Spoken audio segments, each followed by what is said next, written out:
मध्य प्रदेश के इंदौर में युवा कई दिनों से भर्ती सत्याग्रह कर रहे हैं। 5 बेरोजगारों ने क्रमिक अनशन शुरू कर दिया है। इन युवाओं की मांग है कि 3 साल से रुकी हुई MPPSC की भर्तियां पूरी की जाएं, संविदा भर्ती और आउटसोर्सिंग बंद हो।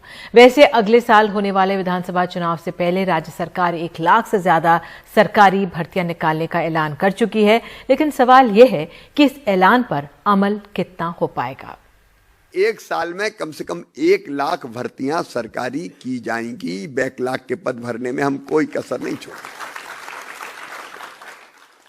ये रोजगार की गारंटी जो मैंने कही। ये ऐलान 30 अक्टूबर को हुआ था पिछले साल।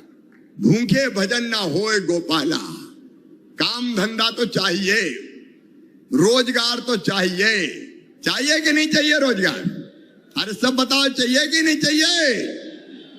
जिंदगी बिना रोजगार के नहीं चल सकती और इसलिए इस महीना भी रोजगार, हर महीना एक दिन रोजगार दिवस के रूप में मनाया जाएगा। फिर फरवरी 2022 में सरकार आगे बढ़ी, सीधे रोजगार दिवस का ऐलान किया, वो भी हर महीने। जन की है यही पुकार, रोजगार रोजगार, जन की है यही पुकार, रोजगार रोजगार। फिर भी इंदौर में ये बेरोजगार छात्र 7 दिनों से भर्ती सत्याग्रह पर हैं। हाथ में तख्ती लिए मध्य प्रदेश लोक सेवा आयोग को ढूंढ रहे हैं। मेरे कई साथी ऐसे हैं जो आज जो है तैयारी छोड़कर अपने घर को जा चुके हैं, क्योंकि उनकी आर्थिक स्थिति इतनी अच्छी नहीं है। उनके पेरेंट्स ने बोल दिया बेटा बहुत हो गया, 3-4 साल से पढ़ रहे हो, अब तो घर आ जाओ, हम खर्चा नहीं दे सकते। तो जो सपना लेकर आए थे हम गवर्नमेंट जॉब का, वो सपना हमारा टूटता जा रहा है। हम रिजल्ट का वेट करते रह जाते हैं, हम वैकेंसी का वेट करते रह जाते हैं, लेकिन हमें सिर्फ आश्वासन मिलता है उसके नाम पर। तो बहुत बुरी कंडीशन हो गई है। 2017 में पिछली बार MPSI हुआ था, उसके बाद से कोई नोटिफिकेशन तक नहीं आया है।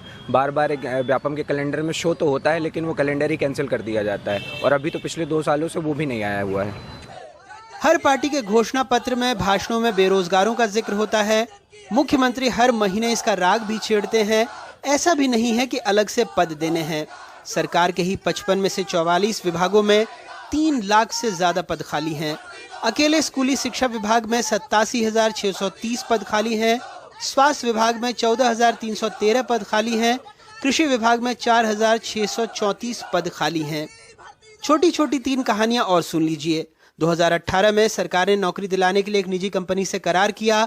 शर्त थी 10 साल में 11,80,000 युवाओं को नौकरी मिलेगी। अक्टूबर 2020 से मार्च 2021 तक सिर्फ 11,680 बच्चों को नौकरी मिली। 3 साल में कंपनी ने सिर्फ दफ्तर संवारा। वैसे सरकारी ऑडिट में पता लगा कि 4,421 युवाओं को ही नौकरी मिली। 4 करोड़ 17 लाख रुपए का भुगतान हो गया। दूसरी कहानी, सरकारी एजेंसी सेडमैप ने पंचायती राज विभाग के 1,144 पदों के लिए बेरोजगारों से आवेदन मंगवाए। 1,17,000 बेरोजगारों ने 650 रुपए प्रति आवेदन यानी 7 करोड़ 60 लाख रुपए दे दिए। 11,000 छात्रों को इंटरव्यू के लिए बुलाया गया। अब घोषणा हो गई कि भर्तियां निरस्त हैं। तीसरी कहानी, लोक सेवा आयोग ने 8 साल बाद आयुर्वेद चिकित्सा अधिकारी की परीक्षा ली। संविदा कर्मियों को बोनस नंबर दिए। कुछ छात्रों ने आरोप लगाया कि प्रश्न पत्र के क्रमांक पर व्हाइटनर लगा मिला। सेंटर पर CCTV कैमरे भी नहीं थे। ऐसे में इन्हें गड़बड़ी की आशंका है। ऐसे में इन युवाओं को सत्याग्रह के लिए जुटना पड़ा। सबका दर्द अलग। कोई आर्थिक तंगी से परेशान है तो कोई शादी होने और बच्चा होने के बाद भी बेरोजगार है।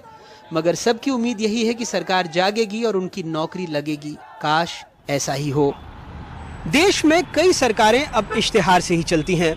ऐसा ही एक इश्तिहार मध्य प्रदेश में बार बार चुनावी घोषणा पत्रों में आता है, अखबारों में आता है कि 1 लाख से ज्यादा सरकारी पद भरे जाएंगे। चुनाव का मौसम है तो इश्तिहारों की तादाद बढ़ती जाती है, लेकिन रोजगार नहीं मिलता और युवा सड़क पर ही रहने को मजबूर हो